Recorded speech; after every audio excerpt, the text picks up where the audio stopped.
$1 billion কত কোটি বোঝেন? $100 কোটি। বিশাল একটা ইন্ডাস্ট্রি আছে, এর পিছনে টাকা কাজ করে, টাকা অনেক টাকা। আর এখানে যা দেখানো হয় সবই ফেক, এগুলো কোনোটাই সত্য না, এটা শুধু একটা অভিনয় আর কিছু না। এটা দিয়ে পুরো স্পেশালি মুসলিম যুবকদের ভিতরে এমন একটা মানে পশুত্ব ঢুকে দেওয়া হয়েছে যে জেনা, ধর্ষণ, বেয়া করে একটা বাড়তি আছে দিন দিন। এটা না কমানো গেলে এবং মানে আইনের সুশাসন নিশ্চিত করা না গেলে ধর্ষণ কমবে না, জেনা কমবে না, ইফতিজিও কমবে না, মেয়েদের অধিকার আদায় করা সম্ভব হবে না। এটা আমার মত। বাকিটা আপনারা ভেবে দেখেন, আপনারা অনেক বিজ্ঞ মানুষ আছেন, ভেবে দেখেন কি করলে এগুলো কমবে। যদি না ভাবি আল্লাহ পাক কি করবেন জানেন?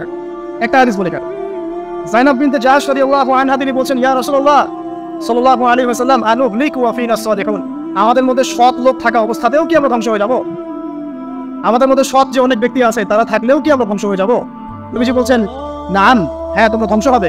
ইদা কাসরাতিন খাবার, যখন নোংরামি, অশ্লীলতা, বেহায়াপনা বাড়তে থাকবে, আলেম জালেম সব ধ্বংস হবে।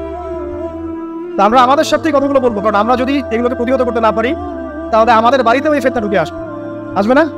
আসবে। দেখে নিয়েন, আল্লাহ পাক বোঝার তৌফিক এনায়েত করুন, আমিন। তো কওমে লূতকে আল্লাহ পাক কি করেছেন? সুন্দর বালকের রূপে এই জিবরাইল আর মিকাইল আলাইহিস সালামকে পাঠিয়েছেন। এখন লূতের লোকরা বলছে যে তোমার ঘরে যে মেহমান দুজন এসেছে ওদেরকে আমাদেরকে দাও। নাউজ, বুঝতে পারেন নাই? তোমার ঘরে যে দুজন মেহমান এসেছে ওই দুজন মেহমানকে নিতে এসেছে। লূত আলাইহিস সালাম বলছেন যে আমার হাউলাই বানাতিন কুনতুম ফাইলিন, তোমাদের যদি বিয়ে করার ইচ্ছা থাকে, আমার মেয়েরা আছে, তাদেরকে বিয়ে করার প্রয়োজনে। একজন নবী তার মেয়েকে বিয়ে দিতে যাচ্ছেন, তাও তোমরা এই পথে যেও না। তখন এই কওমে লূতের লোকরা বলছে, তুমি খুব ভালো করে জানো হে লূত আমরা কি জন্য এসেছি। তখন তিনি বলছেন, আলাইসা মিনকুম রাজুলুন রাশীদ, তোমাদের মধ্যে কি একজনও ভালো মানুষ নাই? এরপরে আল্লাহর আযাব আসে। লূত আলাইহিস সালাম এবং তার স্ত্রী চলে যাচ্ছেন। তার স্ত্রী কিন্তু আবার ঈমানদার ছিলেন না, সে পিছনে ফিরে বারবার দেখছে। নূহ আলাইহিস সালামের স্ত্রী যেমন ঈমানদার ছিলেন না, লূত আলাইহিস সালামের স্ত্রীও তেমনি ঈমানদার ছিলেন। নবীর স্ত্রী হওয়া সত্ত্বেও তারা কিন্তু জাহান্নামে যাবে। নাউজুবিল্লাহ। তো এই লূতকে ধ্বংস করে আল্লাহ পাক কওমে লূতকে এইভাবে ফেরেশতার পাখা দিয়ে ওই পুরো জায়গাটাকে উঠিয়ে নিয়ে মাটিতে আবার খুশিয়ে দেওয়া হচ্ছে। এই জায়গাটা এখন নিদর্শন হয়ে আছে। জর্ডানের পাশে দেখবেন যে ডেড সি, একটা মৃত সাগর আছে না, ওইটা ছিল সেই জায়গা। এখানে সাদুম গোত্র থাকতো, সাদুম, এই কওমের নাম ছিল সাদুম, এরা সমকামী ছিল। এখন আপনার জন্য আমার নসিহত হচ্ছে, নবী সাল্লাল্লাহু আলাইহি ওয়াসাল্লাম বলেছেন, আমি শেষ জামানায় আমার উম্মতের উপর কিছু বিষয় ভয় করি যে এগুলো আমার উম্মতের মধ্যে ঢুকে যাবে, আমি আশঙ্কা করি ঢুকে যাবে। কি বিষয়? এক নম্বর, যে আমি আশঙ্কা করি যে আমার উম্মতের মধ্যে মূর্তি পূজা ঢুকে যাবে, মুসলিম কিন্তু স্ট্যাচু ওয়ার্শিপ করবে। দুই, আমি আশঙ্কা করি আমার উম্মতের মধ্যে রিয়া ঢুকে যাবে। রিয়াটা কি? লোক দেখানো আমল। রিয়া কি? লোক দেখানো আমল। আমি আশঙ্কা করি যে আমার উম্মতের মধ্যে সমকামিতা ছড়িয়ে পড়ে নাই। এগুলো নবী সাল্লাল্লাহু আলাইহি ওয়াসাল্লাম আশঙ্কা ছিল, দেখেন সবগুলো এখন বাস্তব হয়ে গেছে। আল্লাহ রাব্বুল আলামিন এই সমকামিতার পাপ থেকে আমাদেরকে হেফাজত করুন। এভাবেই ইতিহাস রিপিট হয়েছে। আল্লাহ পাক এদেরকেও ধ্বংস করেছেন। এর আগে আল্লাহ পাক নূহ আলাইহিস সালামের কওমকেও ধ্বংস করেছেন। কি কারণে? তারা লাত, এই যে ইয়াগুস, ইয়াউক, নাসর, এরকম কিছু স্ট্যাচু ওয়ার্শিপ করত। এক পর্যায়ে আল্লাহ রাব্বুল আলামিন 950 বছর দাওয়াত দিয়েছেন নূহ আলাইহিস সালাম তার কওমকে। 950 বছর দাওয়াত দেওয়ার পরেও তার কওম যখন আল্লাহর আনুগত্য করলো না, আল্লাহ রাব্বুল আলামিন মহাপ্লাবন দিয়ে তাদেরকে ধ্বংস করে দিয়েছে। এভাবেই যুগে যুগে ইতিহাস রিপিট করেছে। আমাদের নবী মুহাম্মদ সাল্লাল্লাহু আলাইহি ওয়াসাল্লামের সময়ও এই হিস্ট্রিটাই ছিল। আবু জাহেল, আবু লাহাব, উতবা, শাইবা যারা ছিল তারা মূলত সমাজটাকে দ্বিখণ্ডিত করে ফেলেছে, খণ্ডে খণ্ডে ভাগ করে ফেলেছে। ডিভাইড অ্যান্ড রুলের মতো সমাজে সুদ ছড়িয়ে দিয়েছিল, জেনা ছড়িয়ে দিয়েছিল, পরকীয়া ছড়িয়ে দিয়েছে এবং শিরক ছড়িয়ে দিয়েছে এবং গোত্রীয় হানাহানি চলছিল। এরকম একটা অবস্থায় নবী সাল্লাল্লাহু আলাইহি ওয়াসাল্লাম ওই সমাজের মধ্যে আসেন নবী হিসেবে। এসে মাত্র 23 বছর সময় নিয়েছেন। কত বছর? মাত্র 23 বছর। আমাদের তো সমাজ সংস্কারের শতাব্দী পার হয়ে যাচ্ছে। একটা রেভলিউশন দেখবেন শতাব্দী পার হয়ে যাচ্ছে, কিন্তু কোনো আলটিমেট রেজাল্ট নাই। নবী সাল্লাল্লাহু আলাইহি ওয়াসাল্লাম 23 বছর সময় নিয়েছেন, মাত্র 23 বছর। এই 23 বছরে কোরআন এবং হাদিস এই দুটোকে হাতে নিয়ে নবী সাল্লাল্লাহু আলাইহি ওয়াসাল্লাম সমাজের প্রত্যেকটা জাহিলিয়াত কুকুর থেকে সরিয়ে দেন নাই, শেকড় থেকে উপড়ে ফেলেছেন। তবে তিনি যখন ইসলাম প্রতিষ্ঠা করে দিয়ে চলে গেছেন, খোলাফায়ে রাশেদের যুগ চলে গেছে, তারপর উমাইয়া খেলাফত এসেছে প্রায় 100 বছরের মতো, পরে আব্বাসীয় এসেছে প্রায় 550 বছরের মতো, আস্তে আস্তে ফাতেমিরা এসেছে, এদিকে কর্ডোভার, স্পেনে আন্দালুসে উমাইয়া শাসন ছিল, উসমানীয়রা এসেছে। এভাবে ইতিহাস চলেছে দীর্ঘদিন, প্রায় 1400 বছর। শেষ পর্যায়ে গিয়ে নবী সাল্লাল্লাহু আলাইহি ওয়াসাল্লাম কিছু ভবিষ্যৎবাণী করে গেছে। যখন শেষ জামানাগুলো আসবে তখন দেখবে তোমরা সমাজে সুদটা ছড়িয়ে পড়বে বেশি, জেনা ছড়িয়ে পড়বে, পর্ন ছড়িয়ে পড়বে। পর্ন কথা তো তিনি বলেন নাই, বলেছেন অশ্লীলতা ছড়িয়ে পড়বে। এখন আমরা বলছি এটা পর্নোগ্রাফি। তিনি আরো বলেছেন সময়গুলো সংক্ষিপ্ত হয়ে আসবে, মানুষের হঠাৎ মৃত্যুর পরিমাণ বেড়ে যাবে, অনেক কিছু করে গেছে।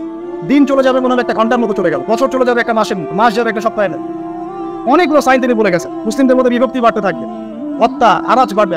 হত্যা মানে হারাজ, মানে একজন ব্যক্তিকে হত্যা করা হবে, সে জানবে না আমাকে কেন হত্যা করা হবে, আর একজন ব্যক্তি হত্যা করবে, সেও বুঝবে না কেন তাকে মারলাম। ফাসাদ বাড়তে থাকবে, উঁচু উঁচু অট্টালিকা নির্মাণের প্রতিযোগিতা বাড়তে থাকবে। হচ্ছে না এগুলো? সমাজে ভালো মন্দের মানদণ্ড উল্টে যাবে, মানুষ সত্যকে মিথ্যা বলবে, মিথ্যাকে সত্য বলবে, মিথ্যাবাদীকে সত্যবাদী বলবে, সত্যবাদীকে মিথ্যাবাদী বলবে, আমানতদারকে খেয়ানতকারী বলবে, খেয়ানতকে আমানতদার বলবে। টোটালি মানদণ্ড উল্টে যাবে। আস্তে আস্তে সিচুয়েশন এমন হতে থাকে, খারাপ থেকে খারাপ। তবে সোনালী সময় কি আর ফিরবে না? তাহলে সময় কি তাহলে আর ফিরবে না? এভাবেই চলবে সবকিছু? না, এভাবে চলবে না ইনশাআল্লাহ। আল্লাহ রাব্বুল আলামিন তার রাসূলের মাধ্যমে জানিয়েছেন এই সবকিছুই সাময়িক, সবকিছু সাময়িক। ইতিহাস আবার পুনরাবৃত্তি ঘটাবে। ইতিহাস সভ্যতা শুরু হয়েছিল একজন নবী দ্বারা, শেষও হবে আরেকজন নবী দ্বারা ইনশাআল্লাহ। সভ্যতা শুরু হয়েছিল আদম আলাইহিস সালামকে দিয়ে, আর শেষ হবে ঈসা ইবনে মারইয়ামের হাতে। শেষ জামানার সবচেয়ে ভাইটাল ক্যারেক্টার হচ্ছে ঈসা ইবনে মারইয়াম। ইমাম মাহদী নন, ইমাম মাহদী সবচেয়ে ভাইটাল ক্যারেক্টার নন, সবচেয়ে ভাইটাল ক্যারেক্টার হচ্ছে ঈসা ইবনে মারইয়াম। তিনি প্যালেস্টাইন জেরুজালেম থেকে পুরো ওয়ার্ল্ডে ইসলামিক খেলাফত রিস্টোর করবেন ইনশাআল্লাহ। এবং তিনি নতুন কোনো শরীয়ত নিয়ে আসবেন, নতুন কোনো ধর্ম নিয়ে আসবেন, বরং তিনি এসে বরং ক্রুশ ভেঙে ফেলবেন। শুয়োরের মাংস যেটা, এটাকে একদম টোটালি হারাম করে ফেলবেন। জিজিয়া যে ট্যাক্সটা আছে এটাকে উঠিয়ে দিবেন। এবং তিনি 40 ইয়ার্স, হাদিসে এসেছে 40 বছর তিনি এই পৃথিবীতে থাকবেন। কত বছর? 40 বছর। ওই সময় সম্পর্কে এমন কথা এসেছে যে যাকাত নেওয়ার জন্য একটা মানুষ খুঁজে পাওয়া যাবে না। আসলে কতদিন এটা আমরা বলতে পারবো? এটা আল্লাহ পাক জানেন, আল্লাহ জানেন। এটা কতদিন এটা আমরা বলতে পারবো না, এটা বলার অধিকারও আমাদের নাই, বিকজ এটা গায়েবের বিষয়। আলামতগুলো আস্তে আস্তে আস্তে আস্তে ওইদিকে যাচ্ছে। এখন তিনি আজকেই আসুন আর কালকেই আসুন, ইমাম মাহদী আজই আসুক আর কালই আসুক, আপনার আমার দায়িত্ব চেঞ্জ হবে না। দায়িত্ব কি চেঞ্জ হবে? খুব সংক্ষেপে 2 মিনিট সময় নিচ্ছি যে আমরা যে কোনো সিচুয়েশনেই আমাদের দায়িত্বটা কি আসবে। 1 নম্বর কথা হচ্ছে ভাই যে বড় পরিসরে চিন্তা বাদ দিয়ে আগে ছোট পরিসরে আসেন। নিজের ব্যক্তি জীবনে আগে ইসলাম প্রতিষ্ঠা করেন, নিজে আগে পড়াশোনা করি, দিনের জ্ঞান অর্জন করেন, পড়াশোনা করেন, যে লাইনেই পড়াশোনা করছেন করেন, কিন্তু ইসলামটাকে, ইসলামের ফরজ ওয়াজিব সুন্নাত মুস্তাহাব শেখেন। ডাক্তার ইঞ্জিনিয়ার হওয়ার কোনো আপত্তি নাই, বড় পলিটিশিয়ান হন, ইকোনমিস্ট হন, কোনো আপত্তি নাই, বাট ইসলামের বেসিক নলেজটা অর্জন না করে মৃত্যুবরণ করেন আল্লাহর রাস্তায়। 2 নম্বর, কোরআনকে সময় দেন, কোরআনটাকে স্টাডি করেন, হাদিসটা স্টাডি করেন। আল্লাহ পাক তৌফিক দান করুন, আমিন। এরপরে আমল বাড়িয়ে দেন, আমলটা বাড়ায় দেন। এখন সময় থাকে 100 বছর, 500 বছর বা 2 বছর, আমল বাড়ায় দেন। আপনার আমল আপনার সাথেই, কেউ কারো কবরে যাবে যাবেন। অতএব আমল বাড়িয়ে দেওয়ার চেষ্টা করি, আল্লাহ পাক তৌফিক দান করুন। আমল বাড়ানোর সবচেয়ে সেরা পদ্ধতি হচ্ছে রাসূল সাল্লাল্লাহু আলাইহি ওয়াসাল্লামের সুন্নাহ মতো জীবন গড়া, নবীর সুন্নাহ মতো জীবন গড়া। প্রত্যেকটা কাজ রাসূল সাল্লাল্লাহু আলাইহি ওয়াসাল্লামের সুন্নাহ মতো করেন ইনশাআল্লাহ, প্রতিটা কাজই নেকি হবে ইনশাআল্লাহ। আর কি বলবো? আদর্শ পরিবার, এটা বারবার আমি একটা কথা বলি যে আদর্শ পরিবারের কোনো বিকল্প নাই। পারিবারিক আদর্শ, পারিবারিক মূল্যবোধ সবচেয়ে বড় শিক্ষা। এই শিক্ষাটা অন্য জায়গায় আপনি পাবেন না। সো পারিবারিক আদর্শটা ঠিক করার চেষ্টা করি আমরা। আমাদের বাচ্চাদের প্রতি সচেতন হই, কার সাথে মিশছে, কি করছে, ওদেরকে ডিভাইস এডিক্টেড হতে দিয়েন না, এত সহজে স্মার্টফোন হাতে তুলে দিয়েন না। বাসায় ছোট ছোট মেয়েদের ব্যাপারেও সচেতন হন, তাদের ব্যাপারেও খেয়াল রাখেন, তাদেরকে নিরাপত্তায় রাখেন। পর্দা, এটা তো বলতেই হবে, এটার কোনো বিকল্প নাই। যে যাই করুক না কেন, আপনার ইজ্জত সম্মান আপনার কাছেই, এর কোনো বিকল্প নাই। রাসূল সাল্লাল্লাহু আলাইহি ওয়াসাল্লাম আল্লাহর বিরুদ্ধাচরণ করে আপনি প্রগতি অর্জন করতে পারবেন, আপনি উন্নতি অর্জন করতে পারতে পারেন, সেটা বস্তুবাদী। পরকালে এর কোনো অস্তিত্ব থাকবে? থাকবে না। আর কি করতে পারি আমরা? আমরা হালাল অর্থনীতি সার্চ করতে পারি। হারামে যারা যারা আছে আজকে তওবা করি, আজকের লেকচার যাদের কানে যাবে, আমরা দোয়া করি আল্লাহ পাক সবাইকে হারাম রিজিক থেকে ফিরিয়ে নিয়ে আসুন। আমি বারবার একটা কথা বলি ভাই, আপনার আমল নামায় যতটুকু রিজিক আছে এর একটা দানা না খেয়ে আপনি মৃত্যুবরণ করবেন, আপনার মুখ হবে না। এখন আপনার রিজিকটা আপনি কি অবৈধ বড় চাচ্ছেন না বৈধ বড় চাচ্ছেন, এটা আপনার ডিসিশন। আপনি যদি বৈধ বড় চান, ওই পরিমাণ রিজিক আপনি খাওয়াবেন আল্লাহ পাক, তারপর মৃত্যুবরণ করবেন। আর যদি অবৈধ বড় চান, সেটাই খাওয়াবেন, খাওয়াই মৃত্যুবরণ করবেন। আপনি ডিসিশন দেন কোন দিকে যায়। আর রিজিকের মালিক আল্লাহ, আমরা খালি মুখে বলি, মনে কিন্তু বিশ্বাস করি না। মনে যদি বিশ্বাস করতাম তাহলে আমরা কিন্তু কখনো সুদের ধার ধারতাম, আমরা ঘুষ দুর্নীতি করতাম। কারণ আমরা করছি কেন? মনে করছি যে আমি এটা করলে রিজিক পারবে। আর আপনি যাদের জন্য এই কাজগুলো করছেন, আপনার স্ত্রী, আপনার সন্তান, আপনার পরবর্তী প্রজন্ম, 40 দিন সময় নেবেন আপনাকে ভুলে যেতে। 40 দিন সময় নেবেন আপনাকে ভুলে যেতে, দেখে নিয়ে। কবর তো একাকিত্বের জীবন।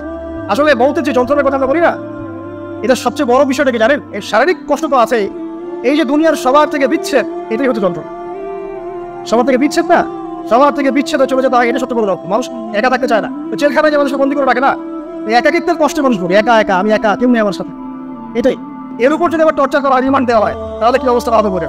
এই হলো কবর, এই হলো কবর। একটা ঘটনা বলে শেষ করে দেই যে একজন ব্যক্তি মারা গেছেন, আর মুসা আলাইহিস সালামের সময় বানু ইসরাইলের কোন এক নবী, আমি ঠিক নাম বলতে পারবো না যে কোন নবী, কারণ নামটা হাদিসে আসে নাই, কোন একজন নবী আল্লাহর কাছে দোয়া করছেন, আল্লাহ মৃত মানুষের সাথে আমার একটু কথোপকথন করায় দাও। আমি জাস্ট কথাবার্তা বলতে চাই যে মৃত মানুষটা কেমন আছে বা তাদের অবস্থাটা কি আমি জানতে চাই। তো আল্লাহ পাক সেই ব্যবস্থা করে দিলেন। তিনি একটা কবরের কাছে গিয়ে দাঁড়ালেন, একজন মৃত মানুষ উঠে আসে। এটা সায়েন্স বিশ্বাস নাও করতে পারে, আমাদের কোনো মাথা কথা না, ঠিক আছে?